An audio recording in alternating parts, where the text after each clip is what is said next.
Today we're stepping away from defence tech headlines and into the part of the ecosystem most people ignore. What happens to veterans and their families when life falls apart and the official systems move at glacial speed? Our guest is Martin Shaw, President and CEO of Wounded Heroes, a national charity that operates 24/7 providing immediate crisis support.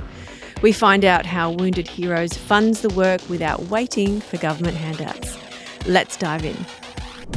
Welcome to the briefing room. Whether you're in defence, investing into the future, or simply curious about how great ideas become reality, this is your mission briefing.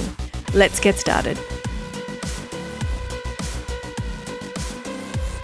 Welcome back to the briefing room. We've got Martin Shaw, the President and CEO of Wounded Heroes, with us today, and I've got Jake, my co-host for this episode, because he has a lot of interesting questions around this topic that we're going to be diving into. Martin, can you give us a bit of an introduction to your role and then a bit of an overview of what Wounded Heroes is? Terrific. Well, I really appreciate being here, so thanks for inviting us in. So Wounded Heroes, we're a national charity and we're open 24/7. So we were established in 2007 and since that time I joined the organisation in 2011, so I've just crossed 15 years as president the other day. And look, our charity space is really around the immediate support of ADF members, veterans and their families in crisis. So I'm talking about financial crisis. So we identified a gap in the veteran services where it wasn't being filled, where we've got a veteran or a family member in crisis, and be that for food or fuel, emergency accommodation, homelessness, risk of homelessness, family domestic violence.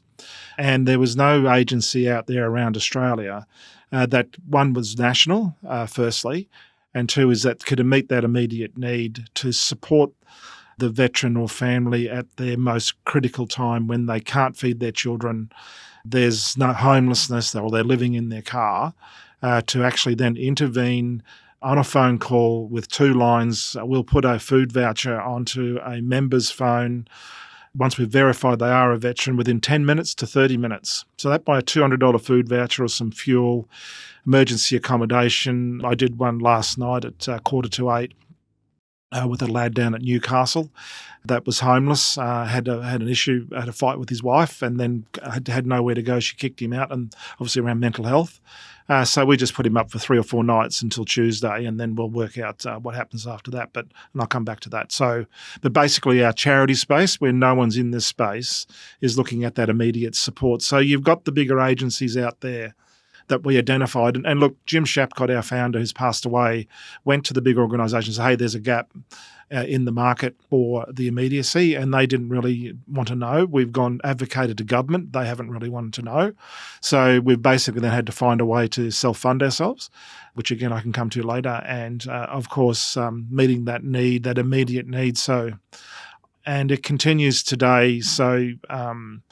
For instance, in my time, I've just crossed over 40,000 veterans and families I've looked after in that the last 15 years. Last year, we looked after 5,803, put out just under $600,000 in crisis funds. So if you can think about that and do the division, you can appreciate that when you're doing $200 and $300 food vouchers and fuel, we're really, really busy. So the needs increasing. And of course, we just continue to stay in our space, in our lane. And then what we do as a charity after that is that we then will then navigate them out to the services that already exist out there. So we work with the RSL, we work with Legacy, Soldier On, Bravery Trust. Those organisations, RSL Life Care, RSL WA, not much out of Tasmania, South Australia is still messing around a little bit with the RSL down there. So we actually then advocate them out to organisations that already exist, that have got a lot more money than us, that can do the ongoing. They just need some time to navigate what that need is for that particular individual, and they can't do it as quickly as we can. So we can just be that immediate gap that allows them to provide some dignity back to the family, and say, hey, we've got you. And then we basically then can navigate, as I say, navigate them out to the other agencies. There is so much in there, and I've got a lot of questions. And just to reframe, I think maybe why we're having this conversation today, because we're venture capitalists and we invest in defence technology, but we also like to support the ecosystem on where these ideas come from. So a lot of those future potential ideas do come from the veteran community. So looking after them and looking at what support services support veterans and the entire defence ecosystem is a really big part of what we are interested in, is in the end mission. But on that, sorry, Peter, like a purpose, like, Martin, is very much one of the biggest killers of our people. So through Bean Zone, through that startup ecosystem, actually providing veterans an avenue to actually push their good ideas that they had while they were serving as end users, actually out in the private sector, and we help fund those companies. We'll to help fund those companies to actually give them the purpose, help them back their purpose. I guess that's probably what I want to say there. Yeah. So if we don't have healthy veterans or well-supported veterans, then it's a problem for everybody. So that's why I'm really keen to understand the work that you're doing, and you've outlined a lot there. But can I go right back to the beginning? You mentioned two things there: veterans in crisis, and then also qualifying as a veteran. So, for example, the call that you took from somebody last night in Newcastle, once you qualified that he was a veteran, then you can provide the support. Can you just for those who might not understand, what would qualifying, if someone is a veteran or not, look like for you? It's now, as the government's provided, is it's 1 day of service for the veteran. But I think critically, you must understand that we are also looking after the family. Yes. So, and as you would appreciate, that there's, as there is in the community, there's an enormous amount of family dysfunction. Obviously, I believe higher the data shows with veterans and families, for reasons that I can explain, or I don't need to your listeners. But so oftentimes it's the family, it's the spouse, it's the mum that's been looking after the family whilst their husband's been serving, out at operations, out field, deployed, 3 weeks of 4 weeks. So they can't work, looking after the kids, raising the family. And then, the poor soldier who's maybe physically injured or with mental health, and it's always mental health, lost his job. So he's been medically discharged and then suddenly has to come back into the family home. That's why I'm referring back to the families. There's a lot of people just talk about the veterans. In my view, the veterans will be okay. Okay, mm-hmm. There's an ecosystem there, as you say. On the back of that. But it's the mum, it's the spouses that keep the family together through that time when the member or the spouse has been deployed, as I say. So coming back into the family home, medicated all times, sitting on the couch, lost his tribe, lost his PT in the morning, which helps with his brain function, lost his job, wanted to be a soldier since he was 6 years old, and at 22 loses his job, as a number of them did from Afghanistan. Yeah. And doesn't know what to do. So then that can lead to, taking the extra prescribed drugs, and then can lead into addiction issues around, could be gambling, drugs, alcohol. And then, of course, that leads to your family dysfunction, then homelessness, and obviously then to veteran suicide or veterans surrendering their lives. So, and what I find is that why the family is so important is that if the member leaves and he's maybe got his claims through, and he leaves, she hasn't got any money because he's getting the money because she hasn't worked. So there's a gap there that we are filling, but we don't have a lot of money to be able to continue to fill it as best we can, but we always get by. So this is both male and female veterans? Yes. Yeah. So more so, obviously, when you're talking about Iraq, it was mainly just men, I think. But male-dominated, obviously, but yes. very much women as well. Particularly Army, Navies. Definitely. We're seeing a lot with Navy, particularly around the sexual violence. Yes. And certainly in the Air Force. So, but predominantly the Army guys, particularly where you're talking about the regiments where, you're taking 80-kilo packs up. But having said that, I'm certainly, we look after both sides, but certainly, obviously, women now are much more prominent in our call rates. When I first started, it was probably 2%, because despite what people think, women are much tougher than men.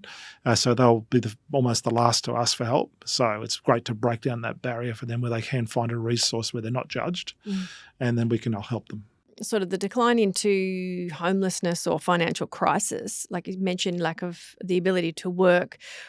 Is there some sort of a compensation or pension that comes from their time in service that eliminates this, or this is where the gap is? This is the gap. So, this is the gap. So to probably, I feel like I'm preaching to the converted, by the way. Yeah. But, so there's so many people who operate within defence but don't understand this part, right? Well, I think it's defence, but it's also the public. Yes. So I guess one of my first opening lines is to try and explain it succinctly is that the Australian Defence Force is the only organisation in Australia that doesn't have work cover.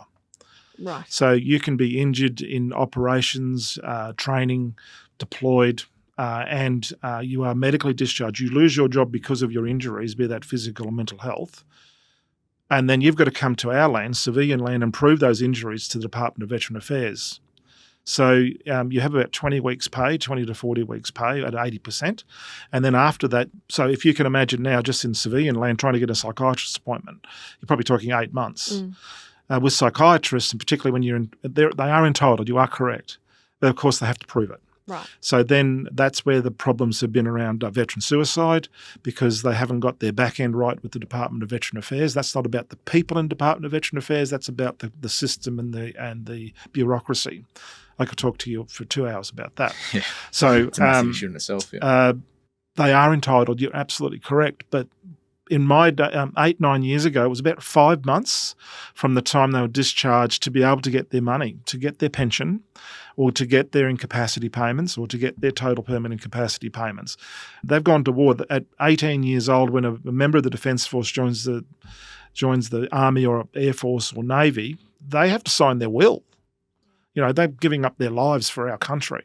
So then to lose that job and then come into this space and then have to come out and prove it. So right today, despite what the government might say, and I have no fear of this, I looked after a boy just before Christmas, 6.5 years, 7 years it took him to get his entitlement. He had a brain injury from Afghanistan. He was hit, it was a Bushmaster. He survived that with the bomb, but he hit his head. So I nearly lost him in 2018, and then he's now come back. We got his 6.5 years it took to get his entitlement. But let's say that the government's saying it's 2. It's not. It's 3 or 4. So again, I could talk about that for an hour, and more than happy to have that conversation directly with anybody that wants to talk to me, including the minister. So, but for mine, they go on Centrelink. Yes. So they've gone from, say, $100,000 a year, soldiers, airmen, Navy, with a job and purpose, to then have to go back to Centrelink or disability pension. So let's call it, and as I mentioned, the spouse may not have worked because she's at home. So there's an issue around talking about training soldiers in transition. They should be talking about this for the families, right? Definitely. That's in my personal opinion. So, and I'm sure yours actually, but it's that gap. So once they get their entitlement, we're done. We don't have to be involved. But it's to get that entitlement. So they run out of money. So that's where we become involved, and we get them that first part, and then we try and engage agencies. We're working with war widows right now where, unfortunately, some legacy branches maybe don't have the funding, but they're not supporting where we're looking at war widows where their rent's gone up by $50 a week, as it is in the market, and that's their food for a week. They're 80. They can't go out there and get a job. But like everybody, we then know when our expenses go up, we just adjust our living standards around that. So I was going to say that I only found out last night that always finding out new ways veterans are getting looked after by government. So one of my friends called me last night, Honours and Awards and all their wisdom, delivered my medal to him. I haven't seen him in about 2 or 3 years. He just discharged last year. He's 55 years old, and after the age of 30, he was telling me every year once you claim, if you delay that every year, it's about 5 or 7K. It's that 5 or 7,000 that they take out of your actual, claim or your pension that originally gets. So he's lost about 130 or 150 or something like that, thousand from his initial claim, which I didn't know was a thing. So if you're come up to the age of 30 or over the age of 30, put your claim in as soon as possible. That's something I need to do. I still haven't made a single claim, but I need to do that. Yeah, well, I'll now find you. Yeah. So, I mean, look, there's so much in this, and we can go in all different angles, but to go back to the original question in terms of War Heroes, what you do, I know it's not just the support, and you've got lots of other initiatives that you do to raise money, to fund these things. Do you want to talk us through some of the things that you have? Like, I know we're in a facility here in Brisbane that actually is next to the roasting house, which you have your own branded coffee, which is one of the things. But I know that you've got other initiatives that you might want to talk about as well. Well, thanks for asking. How long have you got? 15 years. So, I've advocated to government more times than I care to remember. I know all the Labor ministers because they're the only ones that would see me when they were in opposition, and all sorts of promises. When I first met Jim Shapcott on the 30th of January 2011, the first thing he said to me was, don't don't bother with government. And, to this day he's right. So, look. Yet you persist. Yeah. Well, because when I get to Lady, they should be helping us. And the reason that it's difficult, we're now considered a large charity according to the Charities Commission. But, when I first started, we had 50,000 revenue a year and 50 people on Facebook, okay? So we're primarily just looking after the families of the boys that at that time in Iraq. And there's nowhere for the families to meet. So Jim Shapcott put a fundraiser together with Campbell Newman at the time when he was mayor and raised $60,000, $80,000 and then bought a kit at the 2nd 14th because that's his old unit. Campbell's actually an advisor of ours. Well, there you go. Campbell Newman's an advisor of ours, which is a small world. It is a very small. So, and then the engineers built the community centre, which is there to this day. So it was pretty much our charity and it was really only when you had Paul McLaughlin as brigadier and then Greg Bilton, where we were getting calls from current serving saying, hey, listen, we need some money. We've got a family member that's in trouble. And then when I started putting some bits and pieces on Facebook, then suddenly about 5 years out of Iraq, 6 years, then I started seeing veterans calling us. And obviously it was around media plus referrals because I'm out there talking, as everyone can see. And then the word gets around. So, but really we were managing okay. I was working out of my 2nd bedroom unit on the Gold Coast, taking calls. We're still doing the 24/7. I'm a civilian, so I was still learning what a veteran was. And it really wasn't until 2014 when we got involved with the homeless veterans. So I was raising money for Homes for Heroes in New South Wales for their homeless veteran program and raised for other organisations. But I found the money that we were raising for them wasn't getting to the veteran. It was going into architecture and stuff like that. So I said to the board, hey, let's switch this to us. And then we engaged ourselves. So I had a boy from 2CR, the engineers, that was homeless Christmas 2014. He was on the Coomera River. And the guy that runs the Afghanistan 42 for 42, got his name. He's going to hate me now. Anyhow, he was a sergeant. So he called me and said, hey, listen, one of my boys are on the river. Okay. And so I was on the Gold Coast. So I was in my shorts and T-shirt. And I thought, and my thongs, so I just jumped in the car and raced up to him. And he's only a little fella. And you can see he was damaged on the river and came up, gave me this big hug. And I'm not a veteran, so I can be empathetic to 99%, but I didn't serve. I didn't see what he knew. And of course, the first thing he asked me for was some marijuana, which I thought was cute. Okay. So that makes the story real. You didn't deliver. To all the veterans out there. You only had hugs. No. And then so I put him up at the Coomera Motor Inn for a couple of nights. And then in those days I had a physical food voucher. So I said, listen, and he was married with a beautiful English girl and a couple of kids, a baby and maybe a 3-year-old. And I just said, so what had happened was that he wanted to be a dad, right? So he said, I'm going to take my kids to Dreamworld around the corner at Christmas time and Dreamworld and PTSD don't work. No, people, crowds, noise, big fight. So I put him in there and they said, listen, I'll go and see your wife. And then luckily I was in my shorts and T-shirt because if I showed up like I am now or in a tie, she would probably crap herself. So I said, and she didn't need the money or the card, but I just thought that was that connection. I said, look, he's all right, blah, blah, blah, and told him what was going on. And then Sean, I can't remember his bloody name because he's got a nickname. Anyhow, from 42, he was coming down to stay with him the night, okay, because he was working. And so about half an hour to go, I thought, I'll just go home and because he's Mully's nearly there. And then I got home and I shit myself. I'm allowed to swear? Sorry. Because I thought, what have I done here? Because what happens in that half hour if he hurt himself? Yeah. Or worse? What's my responsibility as a human being, let alone as the president of a charity? So in those days, once we got past 31st of December with crisis, January was quite quiet. So I hid myself away in a serviced office and I studied the American, Canadian, UK models on homelessness and what they do. And then I looked at the Australian model. And then I put my own paper together. So it's just me wrote it. I didn't use Ernst & Young or anything. And then we put it was also pre-ChatGPT era. So yes, you had 100% exactly right. use your own brain. Imagine I would have been an hour's work versus 3 weeks' work. It was back in 2007. And then I just put our own paper together. So we've implemented that paper since beginning of 2015. But what I was getting at now, to answer your question the long way, was that we needed more money. Because suddenly you're not, in those days it was $120 a night, not probably $270 a night now on getting a motel or whatever it might be from emergency accommodation. And then you've got families involved. And for some reason there was a predominance of of homeless veterans and families on the Gold Coast, particularly around the Coolangatta and Tweed Heads Way where you Look, are. there's still And one is that I used to say, well, if you're going to be homeless, you may as well be homeless exactly at by the Coolangatta, beach, right? yeah. And two is you've got all the services there. So you've got John Flynn Hospital, true. you've got Currumbin Clinic, etc. So it's a great sort of spot to do it. But of course, not having as much money, and we needed to raise more money. So the only thing I could do creatively when I got a plethora of homeless veterans coming at us is that I managed to have a great relationship with the then CEO of Currumbin Clinic, and I put them into there to clinic. One, gives them a bed. Two is that they're getting a weekly psychiatrist appointment to get a report.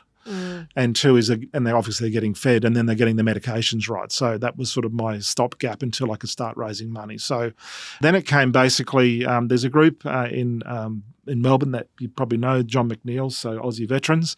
He does his own coffee, but more importantly, he runs a little op shop at Fountain Gate.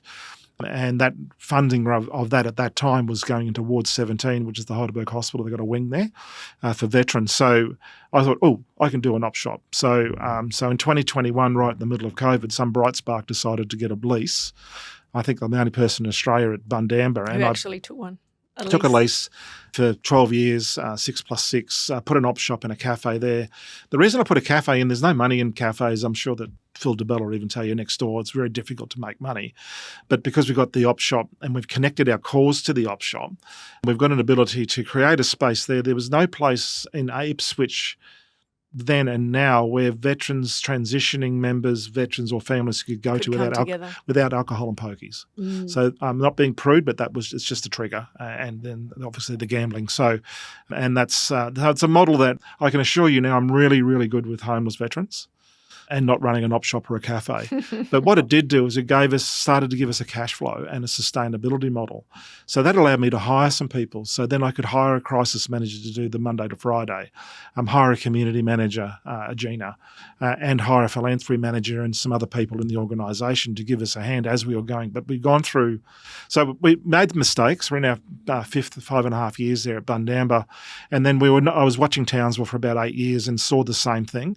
There was an opportunity that came up in July last year, and then we took a lease up there, but I've scaled it. So it's about 10 times the size. The same model though, with cafe, exactly op the same shop. model. Okay. We named the cafe after Jim Shapcott, so it's called Jim's Cafe. So he's now got nice. 2 Jim. But we scaled it, so it's about 10 times the size. So up but there. the cafe model works Yes, in it regards works, to bring people in, they can that's connect. right. Yeah. That's right. awesome. And we keep our prices under $20 for everything because, one, we can offset it, but two is that everyone's poor. We're all struggling. So, we can get a big breakfast at our joint for $19 or something. But I'm definitely going there. The Townsville experiment now. We just turned 5 months old up there. And as you would know, Jake, Townsville is a garrison town. Ipswich, they call it a garrison town, but nothing like Townsville. So when we're going to talk about the coffee. So I had to find a self-sustainability model because anyone charity or community group that are relying on government funding will fall over. And regrettably, and not because we went there, but the Oasis up in Townsville recently fell over. And they were solely relying on government funding. And I'm not here to disparage what they were doing, but because we focus on they were doing employment and other things. We just focus on that immediate crisis. And that's all I care about. And we stay in our lane of that, as I said. So that's a perfect example why these veteran hubs and the Oasis will not work in Australia. So all the $30 million they put out there and all the hubs, in my view, in 6 or 8 years' time, they're not a sustainable business model. Unless they get a sustainable business model. Unless the government fully backs them, which unfortunately long term. It's always going to go through different I can assure you that the cycles. government will not put another cent once they put that $5 million in. So, which is a shame because I think the gap that the Oasis, when the Oasis closed down, it's quite a large gap, and you guys are definitely filling the void, like you said, in that immediate critical sort of care. But I think the other services the Oasis provided, that there's a large gap in the largest garrison town in Australia, which is so what we've found a shame. We've had this 274 walk-ins, which just blew my capital away. And I anticipated walk-ins, but not that many. And it's causing me now to hire a full-time person as a crisis person up there. I've got a fantastic veteran centre manager up there, a volunteer, but he's also 35 years Army and got his own PTSD, so I can't have him exposed constantly with that. Hence, I spend a lot of time up there until we find someone. So asking your question about self-sustainability. So we're now, and then I was lucky enough on Remembrance Day 2024, I met Phil DeBella next door, and I got a meeting with him, and I read, I saw his net worth. I thought, I'll just ask him for $100,000, So I went up to see him, and I hadn't met him before, and such a cool guy. And I said, he said, I suppose you're looking for 100 off me. I go, yep. He says, and you probably want 100 next year. And I go, yep. Because I saw he sold, his coffee business to RFG for 47 million. So I thought he might have a coin. And he said, I'm not going to give you that, but I'll give you your own coffee. And what he did do is he had already researched us. So I don't think he does partnerships that quickly with people. So it was really quite humbling for me to him to even suggest that to us, because it's his brand, at the end of the day, and his reputation. So he gave us our own coffee. And he gave us a world-class blend, so it's actually won awards. So it wasn't a crap blend, because often people, particularly with the cafes, you go and have a bad coffee, you're really not going to go back there. Go back, yeah. So it was quite interesting to learn that for myself. We're obviously not a coffee company, so we're doing the social aspect of that. So the community piece is probably the biggest. That's the biggest one for it. So we go to on our social media. You've probably seen it, and we're also the coffee sponsor for rugby league fans for the continuous call team out of Sydney, and we're actually the coffee sponsor for the Anzac Day match this year in Sydney. And so that's given us an exposure, 4BC, 3AW, and of course 2GB and 6PR in Perth's going well. And obviously we're doing some work with Triple M in Townsville. And then Phil gave us our own exclusive rum blended, so we call that Gunfire. So respect World War I, where the rum was actually issued as a ration by the British to the soldiers before they went out on the day, and then issued it at night when they got back if they survived. So, and it's a gunfire as a tradition here, obviously with veterans on Anzac Day. So it's a rum blend, and then of course what happened on socials, as it does, all the Navy guys got on there and bitched to me saying, well, we went in World War I, so how come we haven't got our blend, and that's all army. So I found an Irish cream whiskey blend that Phil had, so I called that Whiskey Bravo Zulu. So BZ Bravo Zulu, as everyone may or may not know, is good job. And I thought I could do a whole big marketing thing around that about the positive aspects of what we're talking about today of when veterans get through things. But obviously that's another marketing issue altogether. And then of course the Air Force guys get on and say, well, where's ours? And I just said, well, you guys, buggy you guys, you just drink tea. Sorry, it is a joke, Air Force guys. Dave Patterson, Pato, who's Air Commodore, is our patron now. So sorry, Dave, if you're listening to this podcast. So that's how. So that provided a sustainability. So we've then gone to defence suppliers, and we're quite, with the charity for the AIDN and the ADM this year. But oftentimes over the last 15 years when I've talked on those things, because under their CSR, corporate social responsibility, they have to actually donate a percentage back if they get government contracts with defence. 99.9 times out of 100, it goes to legacy. Yep. Which is fine. It's the most iconic brand and trusted brand in Australia, and they do some great work. So there's nowhere really for me to go to say, oh, well, you really should switch to Wounded Heroes because they're busy. So they just want to one check, and then they've done their CSR and they get on with what they're doing. And I get that. But now we've got the opportunity to say, yep, we get that. Actually, they do refer to us and we refer to them. Hey, what are you doing about coffee? Mm. So we're talking to people like Toll and these guys in their offices, so they might buy coffee. And then what I did was, having been in the community space for 15 years, we're all poor. And I read somewhere that 60% of all public donations in Australia goes to 30 organisations. So we're all battling, 64,000 of us now, battling all for the same pool of money. So I had to find a self-sustainability model. So then I created a community program. So we're actually allowing organisations, community groups, not-for-profits to actually brand our coffee with their logo, and they can have their own coffee with their own link. And then what we do is every sale that goes through that, we give 5% back to that organisation. Might not sound like a lot, but I think I cut EFTs for about $3,400 last month to just little community groups. And we've got organisations that have just signed up. Excitingly, Camp Quality has signed up to have their own coffee, Legacy, Police Legacy around Australia. So each all state-based, Legacy in WA as well. And then more excitingly for us in the next couple of days, we've got Girl Guides Queensland have just signed up. And they're looking to buy about 3,000 kilos of coffee and put it out because they don't do cookies anymore, which is just a shame. I'm very sad about that. So that's about self-sustainability, but also we all have to work together. If we do not work together as community groups and not put these silos in place, whether it's in the ESO space or it's in the community space, if we're not all helping each other and working together, then we are really wasting our time and wasting the public's money. We should be working together to help each other, and that's basically got to be all of our missions, to work together and get everyone on board. We're focusing on the individual and not the collective, and focusing on their mission and not themselves. That's probably my statement there. So, I mean, you've From 2007 until now, you've been pushing and coming up with innovative ideas, new ways of generating money, revenue to support this cause. What was your background? You're not a veteran. First of all, what was the reason you got involved and what skills did you bring into the role? Okay, so I'll answer the second part first. That sounded pretty like I knew I was doing. So my background, so I started in merchant banking. I worked for Elders Finance. You guys probably too young. So I was international trade finance and import and export finance. I started in the Commonwealth Bank and then moved on to the big investment places.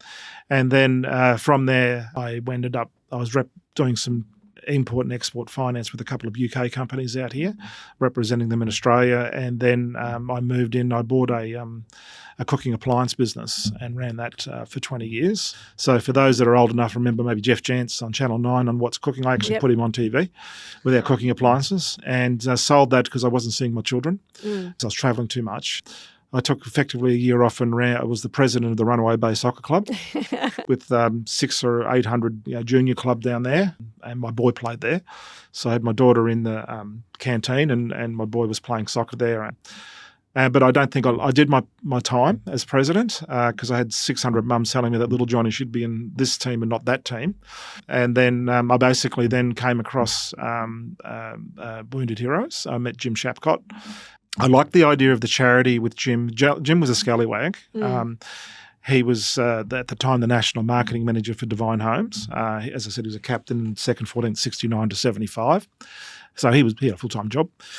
And so I liked it because it was national. So there's no borders with our charity. So if I quickly just gave you an excerpt, we had a boy from Commando living in his car with his wife, who was an Indigenous lady who was also a veteran, and their 8-year-old daughter, 3 months in New South Wales. At that time, RSL New South Wales were embargoed from doing any charity work or taking donations because there was some stuff going on down there, fraud or whatever, and who cares? So no one could help him. And then because we weren't that rich at the time, but RSL Queensland had a lot of money. So I thought, okay. So I said to him, just bring RSL Queensland. They'll be able to help you out. And they said, no, we can't help you because you're in New South Wales, right? Now I could have walked through this room and through this office and got him help, right? So that was the importance of the borders. So because we didn't have that much money and it was, oh my God, to have this beautiful young daughter, 8, living in their car. I mean, he saw his mate killed in Afghanistan. He's just a damaged boy. And he's okay today, actually. But so I thought, I'm smarter than this. So I shipped him up to Coolangatta. Along the Wharf Street there, not Wharf Street, but along there's some motels around Tweed and Sweetenmore. They're all still. So there's a lady there whose son's in the SAS. So she used to give me like $100 a night. Sometimes she didn't charge me, so I put them into there. And I said, go bring RSL Queensland because you're in Queensland now. Oh no, you have to be here for 6 months. Oh my goodness! So RSL Queensland are doing a lot across the country nowadays, though. I'm talking about 10 years ago, right? Yeah. So that's again the motivation about the no borders. And then I guess then the other thing was that just to eliminate this issue with any kind of ruling about where you're actually placed or where you're living and for how long. Yes, that's right. Yeah. And look, they are much better working together now than what they ever were 10 years ago. That's just common knowledge. I'm not making a point about that, but and it's really good to see, by the way. And I think I'm up to my 5th RSL president, so I've sort of seen a few things and seen around. So, and then of course, as you were talking about the why I got into it, the borders and why I enjoyed it was that I thought. He then said on his marketing letter, which is a one-page, it says, Wounded Heroes proudly supported by Harvey Norman and Alan Jones at the time. As we were talking 2011. And so I thought, that's enough base for me. And I knew Jerry Harvey because I was doing my cooking appliances with him. So I thought, beauty, okay, I'm in. And of course, that was all BS, right? He just had it on the paper. He was a scallywag, right? Okay. So anyhow. False advertising. But I thought the whole, the charity, the fact that 100%, and it still is to this day, 100% of every public donation goes back to veterans and families is really interests me. And I thought that sounds about right because we've all got charity blindness. Who do you donate to? Where does the money go?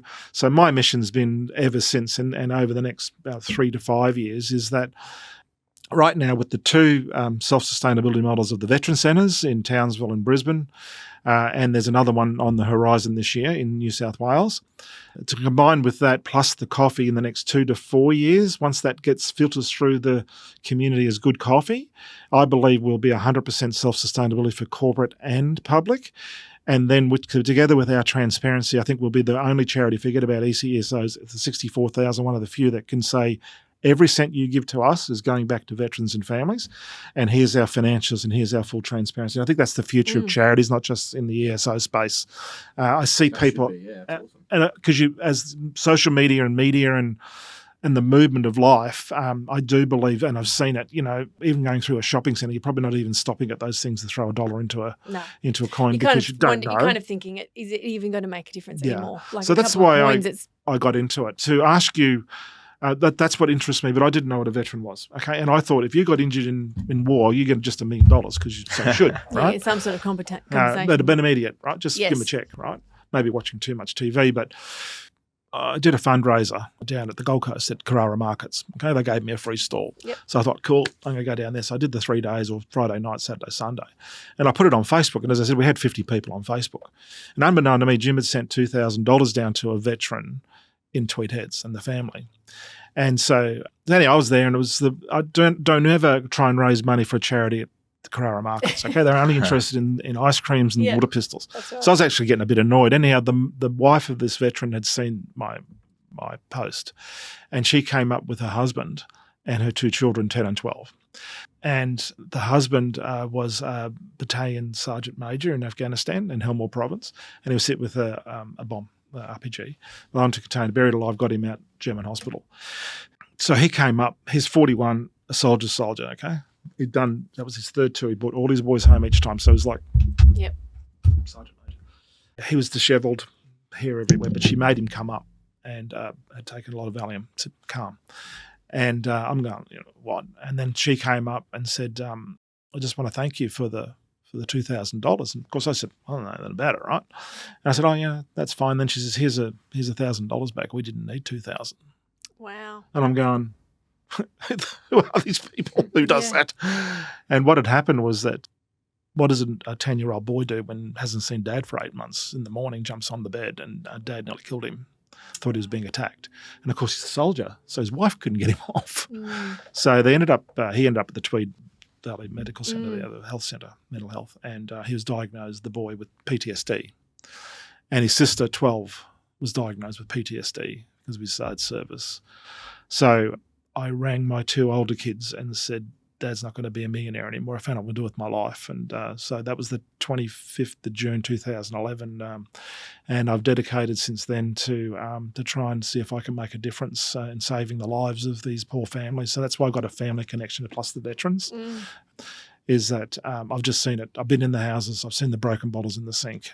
We're grassroots. And as I say, I've looked after a lot of veterans, thousands. And it's a tough space. But having said that, I got the best job in the world because I go home and everyone's got problems and stuff going on, no matter what. Life's so quick. And to be able to go home and say, you know what, my life's not too bad. So you ended up becoming a millionaire in other areas. That's right. So that's how I got involved in it. And it's a great story. I didn't realise the story at the time, how it would affect me. And to this day, I still get emotional. I remember distinctly helping that family and just changed my life forever. And so my original question was, what's your skills and background? I mean, I do believe that you're a traditional entrepreneurial person. This is yes. No, I do have a Bachelor of Business. Does that help? So, out of RMIT. No, just the way you think and be innovative and continuously pushing, challenging, coming up with new ways of doing things. It does take a certain type of personality to not only come up with solutions, but find a way through, have the conversations. And you have created a self-sustaining model, not just waiting on handouts, which I think is going to be the key to the success of the future of Wounded Heroes Australia. Have you thought about that in terms of what is the succession plan? Like, to fill your shoes is going to be a massive, massive job. I've got Jake here. There you go, Jake. But I think to answer that question, I get asked that a lot. And obviously, we went from sort of a small charity to a large charity in the last 3 years, and that's around the op shops and cafes, and our service delivery is critical for that. That's some really big infrastructure though you've set up there for the longevity and the growth. Yeah, and it's you got to come up and have a look. It's pretty cool. Anyone out there listening? Jake will buy you a coffee. I don't drink coffee. I haven't drank coffee since the 17th of February last year, other than the gunfire breakfast. That's the only time I've had a coffee in the last 12 months, yeah. Good idea. Cold turkey, yeah. Hurt myself. I must hate myself. So I don't remember what the question was, but so succession. Yep. Yes, it's been come up a number of times. Not saying it's time to go. I'm just saying because you have No, been an it's- amazing leader, Yeah. obviously driving this initiative, coming up with so many other avenues, multiple revenue streams to support the cause. There has to be something that enables this to continue on. Correct. So first of all, the multiple self-sustainability ideas and models that we're working on is to mitigate risk. So one of those things could stop. So it's not going to stop me. So I had this thought the other day. I'm off topic again. Sorry. Go like this. That's good. No, that's but good. I had a thought the other day. What is my risk around the help shops and cafe? And I can't see it because the trading goes up and down during the day. You can't pick it. Although we're getting 2,200 people a week come through the Townsville Centre now. It's Well, so clearly amazing. it's not a standard. It's not a cafe and op shop. It's a community. It's a community. Yeah, Correct. So I don't There you think go. any type of tradition. If you were looking at it for like a normal cafe, a traditional cafe, that would have a very different trading history. And I'm still learning and still making mistakes around it.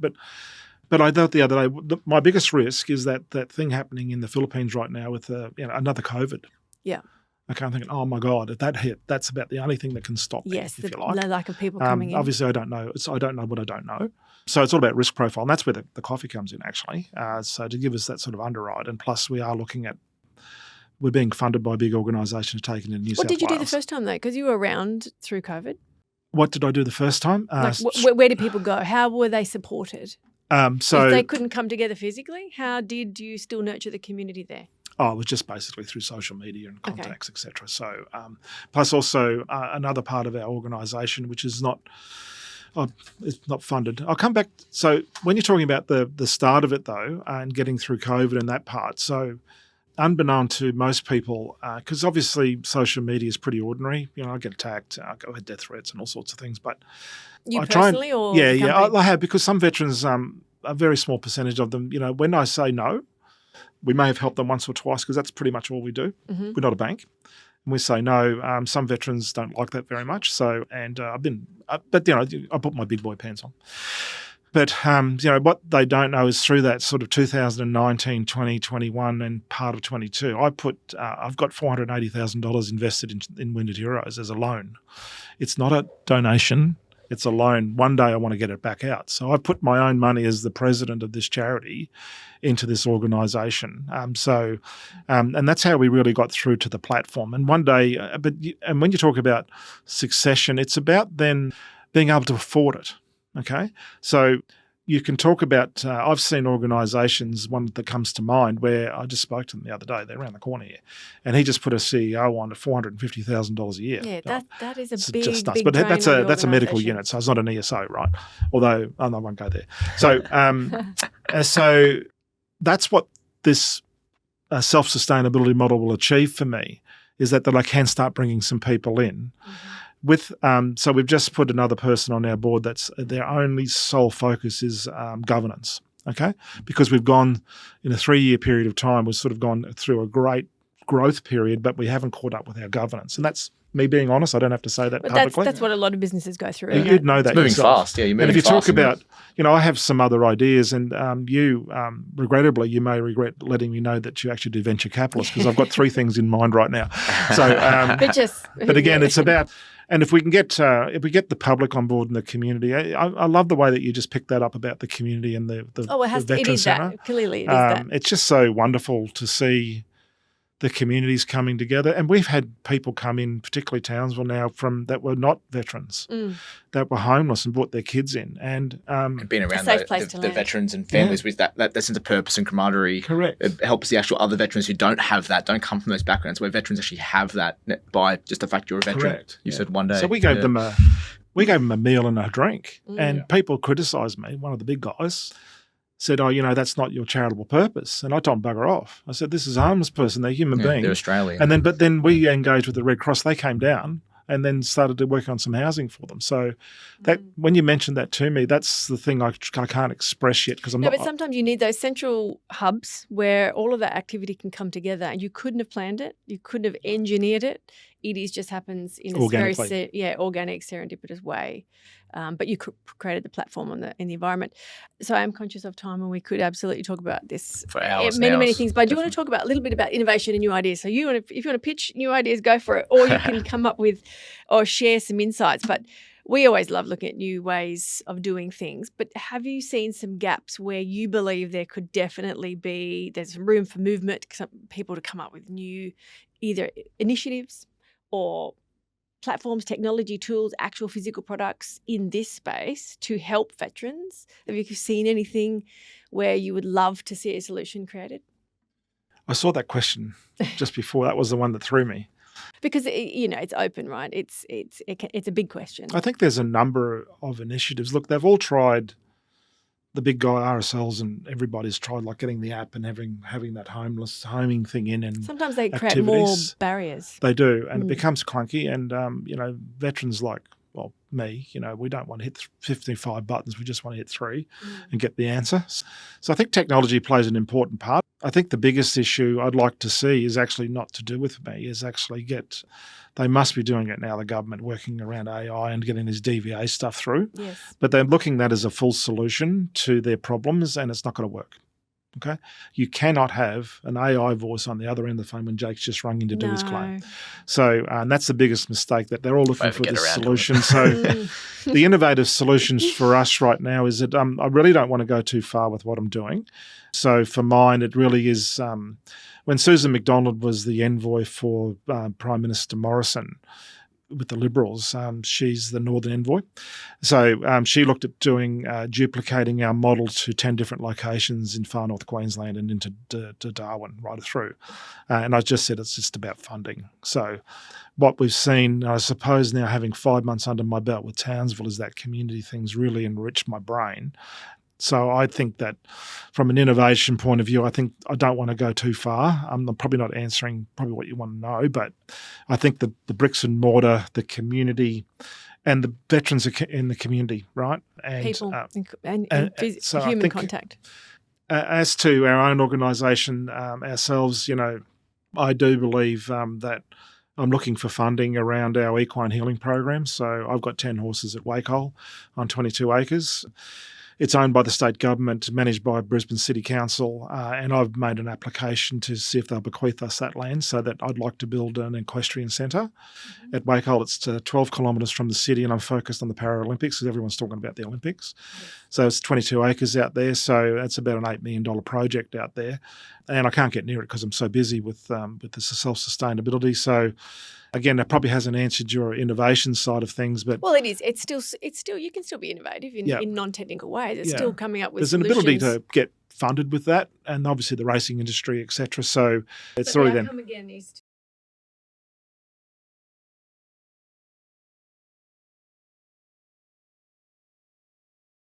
Correct. And also we've engaged with, which we don't advertise, and I probably should do on our website at least, but sometimes I don't like to make it about us because it's not about us, but we've got QPS coming in. We've got a fantastic group at Ipswich, police people, and they approached me and said, oh, listen, would we mind doing some equine therapy? And I said, you know what? Yep.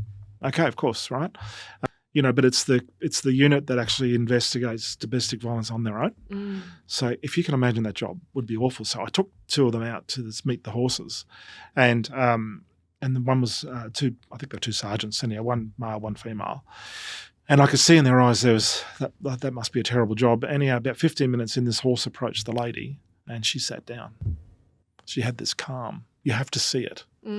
And then they said, oh, we really want to do this. I said, absolutely. They said, but we haven't got any money. And I said, I don't care.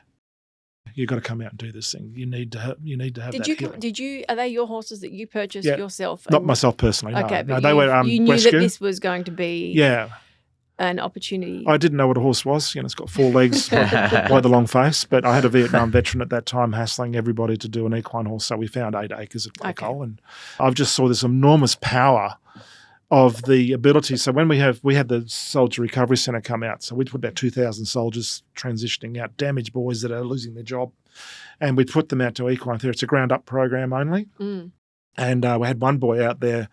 He's lived a bit far away, so he brought his 4-year-old daughter, baby, and his wife were there just for the 4 days, and he was doing the program.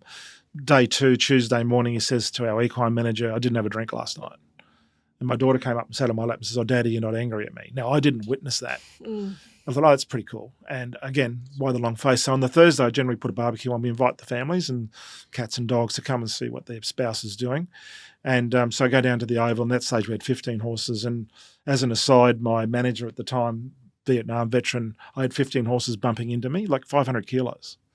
Bumping into me, and then I looked down, he was throwing bread at my feet. Okay, okay, so bloody veterans drive me crazy. And don't accept that out. So anyhow, I'm walking, I was shaking hands and said thank you, blah, blah, blah, and did my thing. And I was walking back up the path, and I had this bang on the back of my leg. It was this 4-year-old.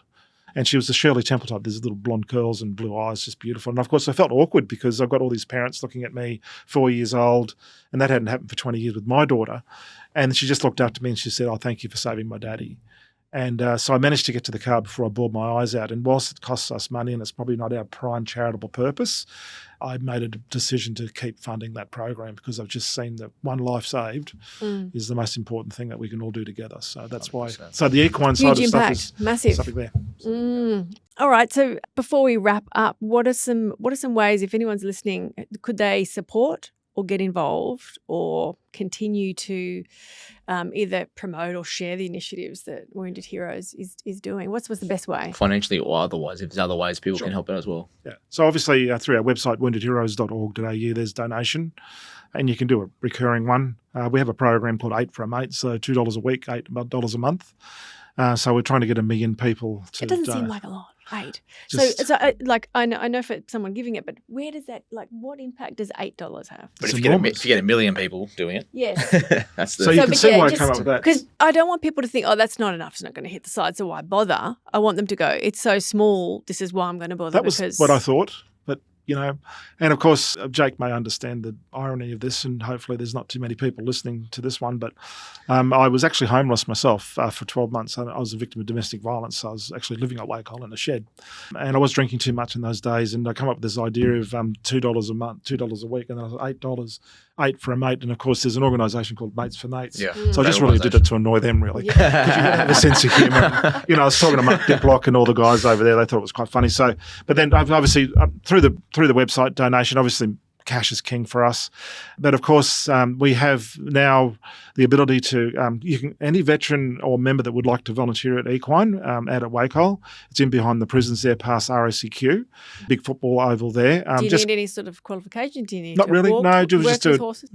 No, because there's 22 acres, so we've got mowing and we've got a garden there. We just even maintenance and getting involved. Just get involved, and then probably just we need a blue card.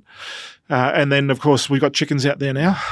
And the girls, the ladies, my econ manager out there, she's trying to encourage me to get a couple of sheep. So, but if you're a veteran or a family member, but a veteran, and you're looking for just that space and space to connect and do something. Good Lord or universe has given us that facility because it's quiet.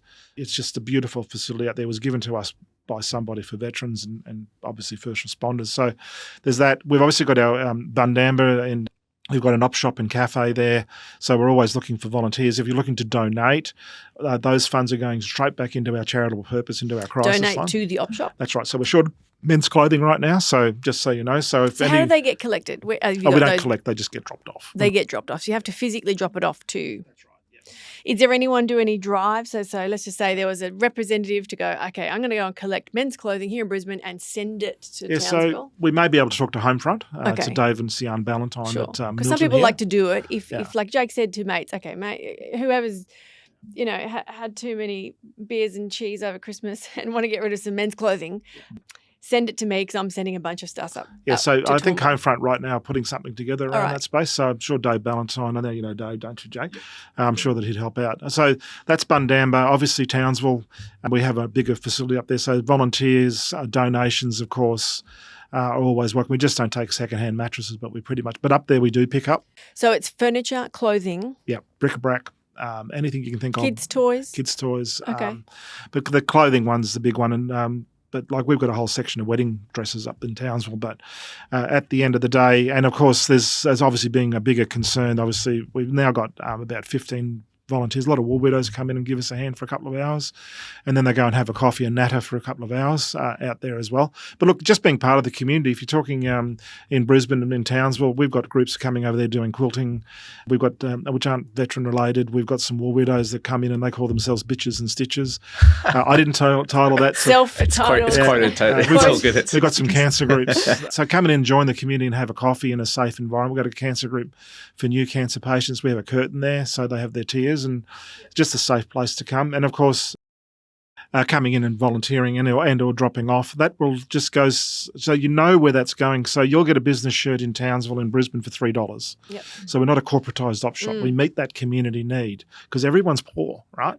So to be able to do that, and of course, because we've connected our organisation, our mission to the community, they are looking to donate to us. So we get a lot of donations, and it's so heartfelt and humble that we get that. Again, meeting that community need. Plus, you know, if people are struggling and they just want to support us with the coffee or come and buy a coffee, but you can buy the coffee online. You can just go through our website. It's called Coffee for Heroes, numeral 4, through Shopify. And again, very reasonably priced, but it is a world-class blend. And if there's any community groups out there that would like to engage with the coffee and get 5% back, then, you know, just find us and we can engage together and work together to try and look after the individual humans out there that just struggling and just want a hand up, not a hand out, you know. Sounds good. In that way, Cole, too, just to really quickly, a lot of the staff at the prison there are veterans themselves, and they run some veteran programs there, or some programs for some of the youth that way to help them actually join defence as well. So some of the staff out there might make sense for the equine therapy stuff. That's just a thought. Yeah, that's been offered, and also we're doing some work with the prisons on some of their prison officers to come out and do some work. So just wonderful, yeah. Someone said to me, you know, why haven't you got all this recorded somewhere? And sometimes I'd like to think I should do that. Then sometimes I think, you know, we're just quiet achievers and try and get about our stuff. So and plus time. Yeah, definitely. Well, hopefully we've captured a lot of what you're doing and you can share this story around. Really appreciate your time today. I've learned a lot. I'm sure Jake already knew a lot of this, but it's been fantastic. Still and I hope quite that a our bit. listeners Awesome. got some value as well. So thank you Terrific. so much for your time today. And you'll think twice before asking me that. No. Because I'll take up another hour. Anytime. Yeah. Anything you want to talk about, happy to talk about with you guys. Thanks, you. Martin. Appreciate it. Yeah, thank you. God bless. Yeah. Cheers. Thanks for joining us in the briefing room. I hope you enjoyed this conversation with the people shaping our national security and future capability. If you liked what you heard, please follow the show, share it with a friend, and join us next time for more stories and insights from the front lines of innovation. Until then, stay curious, stay informed, and keep building the future.